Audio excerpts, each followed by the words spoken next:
Rome is one of the most incredible cities in the world, but choosing the wrong neighborhood can mean spending hours on public transportation, paying too much for your hotel, or missing out on Rome experiences that you're looking forward to. So, where should you stay? Near the Colosseum, the Vatican, a quiet local neighborhood, or somewhere in the heart of all the action? Today we're breaking down the best areas to stay in Rome, the major attractions in each neighborhood, and which type of traveler each area is best suited for. Let's find your perfect base in the eternal city. All right. Instruments.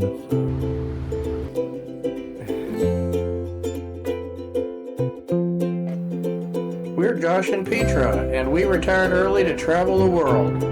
Our goal? 70 countries on 7 continents by age 70. So follow along to see how it all unfolds.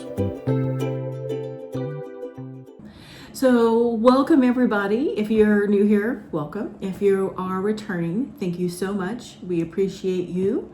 Today we're going to talk about Rome, and specifically we're talking about the different 6 distinct areas of Rome, of where you could stay. Like Josh had said, maybe what can you find in that area, because Rome is a big city. And depending on what you're looking for is really going to determine where you want to stay. So for first time visitors, sometimes you just assume that you can actually stay everywhere, but you may not be able to anywhere or everywhere. It may not be what you're looking for. It may not be as walkable as you want. It may just not have the things that you're looking for. So the city is actually made up of distinct neighborhoods, and each of those neighborhoods can offer an experience, a different experience while you're staying there. So some areas could be packed with all the touristy and famous landmarks. Others feel a little bit more authentic or more local to Rome. Some could be more ideal for retirees or slow travelers, and others are perfect maybe for nightlife or younger visitors. And depending on where you stay, that can dramatically impact your trip. So the first area that we're going to talk about is the historic center, or Centro Storico. If this is your first visit to Rome, and budget isn't your primary concern, Centro Storico is hard to beat. This is the Rome most people imagine. It has major attractions such as the Pantheon, Piazza Navona, the Spanish Steps, Campo di Fiori, the Trevi Fountain, and others in those areas. A lot of the historical sites. You'll spend your days wandering cobblestone streets filled with churches, cafes, fountains, and history at every corner. So what is this area best known for, or best for? So like first-time visitors, if you're coming for short stays because you'll be closer to these attractions, travelers that are wanting to walk everywhere, and history lovers. Some of the pros of this area is that it is a very central location, very beautiful atmosphere, and you can walk to many of the attractions. Now, some of the cons of the area can be those expensive hotel rooms, because they know they have the market, so they can increase those prices. It can be very crowded and very tourist heavy. So if you're only in Rome maybe 3 or 4 days, then this can often be the most convenient choice. But if you want Rome's charm without paying premium tourist prices, that's where our next neighborhood shines. That neighborhood is called Trastevere. Ask many experienced travelers where they would stay in Rome, and they'll answer in one word. It's Trastevere. Located just across the Tiber River, this neighborhood combines historic charm with a more local feel. Major attractions nearby include the Santa Maria Church. There's the Gianicolo Hill. Sorry, we don't speak Italian. No. We'll try our best. I know There's the Botanical Garden and the Tiber River Walk. What makes Trastevere special is its atmosphere. By day, it's relaxed and picturesque, and by night, it becomes one of Rome's most vibrant dining and nightlife districts. So this is best for, this area is best for people that would say they're food lovers, couples, repeat visitors. So you've already been there once, don't need to be so central. This is a great an area. And travelers really wanting that local character. Some of the pros of this area is incredible restaurants, the authentic atmosphere, and just really charming streets. We really enjoyed spending time there. Some of the cons could be it can be noisy at night, especially if you're maybe around some of the nightlife area. And it doesn't really have as many major attractions within the neighborhood itself. So if you're going to spend a couple of weeks in Rome, this could be a really good first choice. So the next area that you should consider is the Vatican or Prati. If your priority is visiting the Vatican, consider staying in Prati. This elegant neighborhood sits adjacent to Vatican City. Nearby attractions include the St. Peter's Basilica, the Vatican Museums, the Sistine Chapel, and the Castle St. Angelo. Prati feels more organized and spacious than many parts of central Rome. The streets are a lot wider, the atmosphere is quieter, and you'll often find better hotel values here.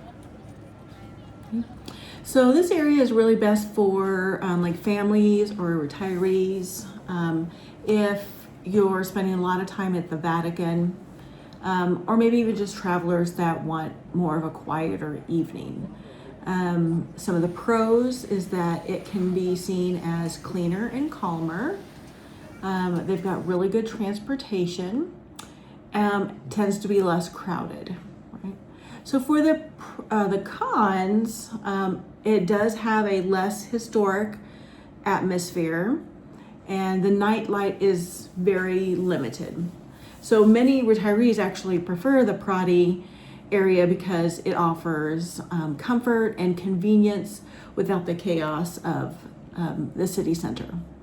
So, do you want the easiest access to ancient Rome? Then you'll love the next area. That's the Monte area.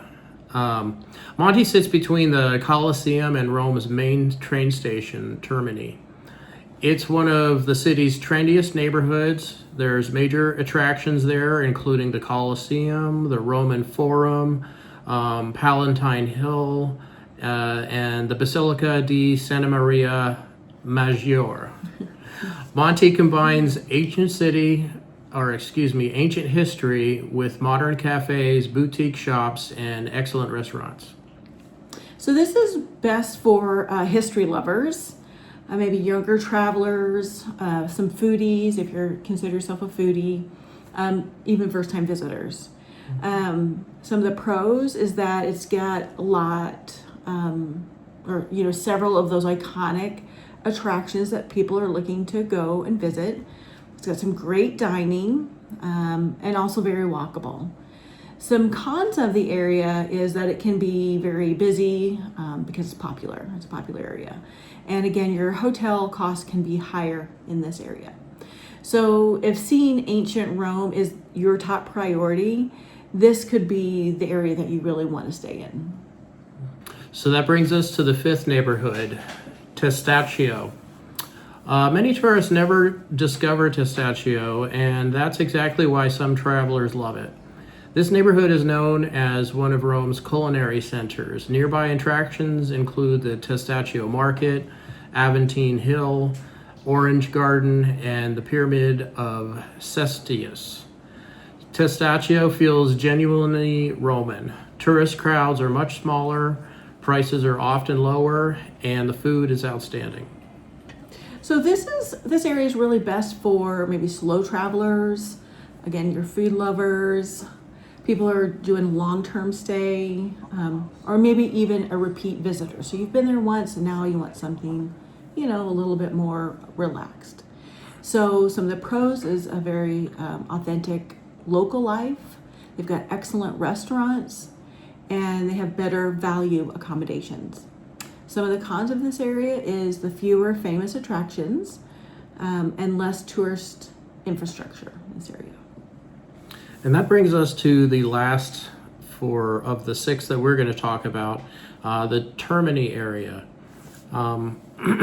This is a bit of a controversial option because the area around Rome's main train station doesn't typically see a lot of visitors, a lot of tourists. It's more of an area where the locals live. But some people do love it, and there are nearby attractions. The Santa Maria Maggiore is nearby. The National Roman Museum is available. And the best part is the Termini is right there. That is their major train hub, and that can get you to anywhere else in the city. So this area is best for more budget travelers, maybe day trippers, especially if you're traveling a lot by train. Some of the pros are it does have some of the lowest cost hotel prices. It has excellent transportation and just very convenient when you're trying to figure out logistics of moving around. Some of the cons can be that some people have said it seems to be a less attractive area. They feel like it might be less safe at night, and it's not as charming as other neighborhoods. So would we stay there for a night or two? Probably. But for our entire Rome vacation, probably not. So that brings us to where we stayed. So we actually didn't stay in any of these neighborhoods, and it has more to do with the fact that we were meeting some other people for a cruise as opposed to actually visiting Rome as the first place. So we picked a location outside of Trastevere. So it was a quick train ride, but not in Trastevere. Yeah, not quite in Trastevere. It was 2 stops away by train.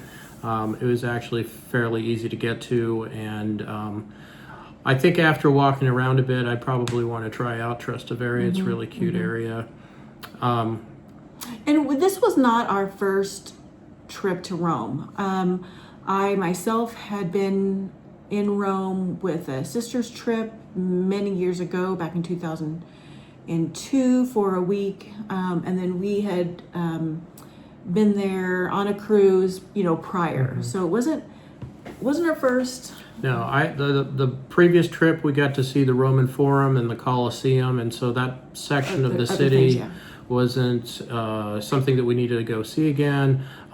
We actually visited the first area that we talked about. We stayed at an IHG hotel outside of the city, and they had excellent service.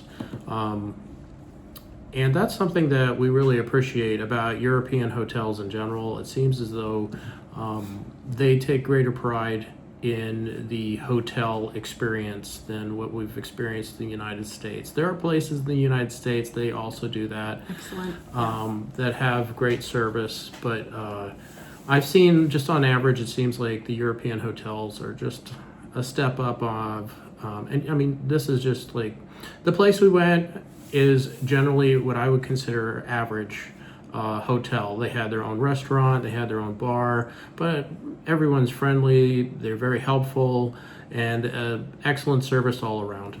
So as a hotel, and I'll put it in the description, I feel like it's definitely one worth visiting if that's something you'd like to do. The other thing is it's on the line that goes directly to the airport, so you could get on the train and go straight to the airport if you wanted to. And the train was very inexpensive. It cost us like $1 or $2 a day to go into the city and back.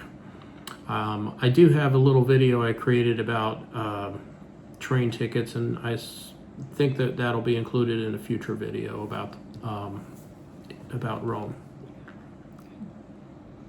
So our personal recommendations. So if this is your first visit to Rome, you probably want to stay in the center or Monte.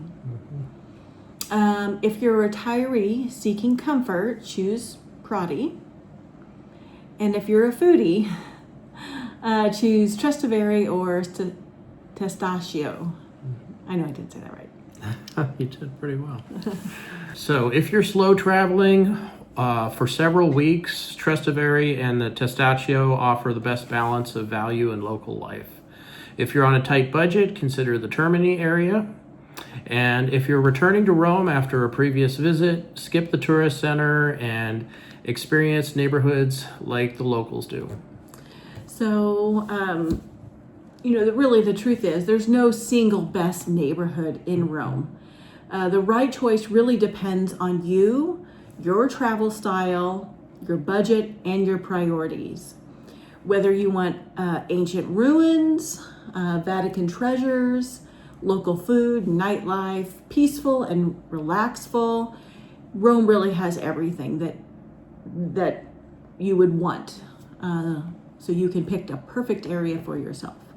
So really, no matter your stay, you're never far from one of the greatest cities on earth. So let us know, have you visited Rome before? Which neighborhood did you stay in? So let us know back in the comments. Did you have a favorite neighborhood? Yeah, did you have a favorite neighborhood? Thanks for joining us today on our video about the neighborhoods that you can visit while you're visiting Rome. If you enjoyed the video, please give us a thumbs up. If you're a new visitor, please hit the subscribe button and the bell for notifications of any future videos. And thanks for joining us, and we will see you in the post. Bye-bye. Bye-bye.